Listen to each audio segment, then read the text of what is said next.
think is it going to take? I mean, does it take enough people becoming fully enlightened where we understand, the light dark game that's at stake here, and we understand how to alchemize that? As you look into the world, and certainly in the last 2.5 years, what do you think we can do as culture? I fundamentally am in agreement that it doesn't take everybody to change the way the earth functions and the way humanity functions. I like to go to history and find rational facts that can make sense of all of this. So the first rational fact is that innovators innovate technology, and technology changes the world. So you go from no stone tools to stone tools. All of the sapiens running around the world in their tribes at that time didn't invent stone tools together. Stone tools got created. They start to get shared. The whole world changes. Now you find these Aleutian hand axes all over the world, where the shape and this real like digging tool, cutting tool changes the way humanity functions. The next big invention is the needle. The needle is how we start to stitch things together, and you can actually take individual things and put them together and change the shape of things. So people don't understand how important this needle is. There's archaeological record that the needle is actually technology that's passed on from one species of sapiens to another species of sapiens. It's actually cross species, still the same genus, but different species of sapiens co-breeding and actually sharing technologies. They share fire, they share the needle all at the same time. Whole world changes. Whole world changes from that point going forward. There's now DNA evidence of all of this too, which is, I think, awesome, because when I studied it, it was just stories, and now there's actual hard evidence that these are no longer just theories. We move forward in time.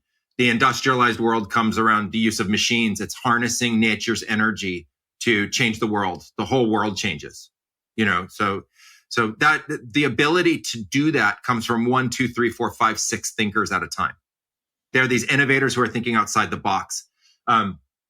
You put that together into today's day and age, and there are millions of thinkers thinking outside of this box. There are futurists who are focused on this. That's their core mission. Their soul is here to think about the evolution of the species and what to do about it.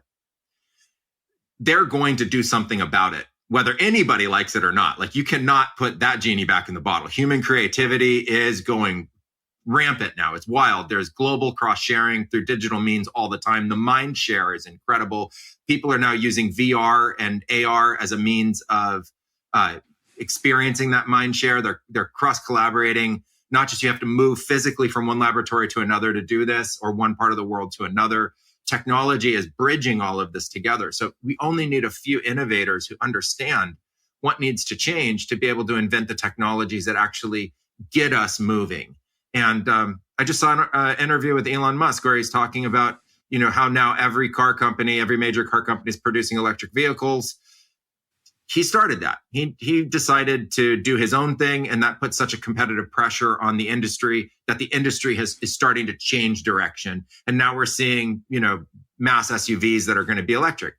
It has positives and negatives that will ultimately show themselves. But it just shows how these futurists and these technologists create a change-making situation for the world. So when we look at the things that are kind of going wrong with the world, what I see is that what's going wrong were the misconceived or misunderstood consequences, the ripple effects, the secondary effects of the previous rounds of innovation.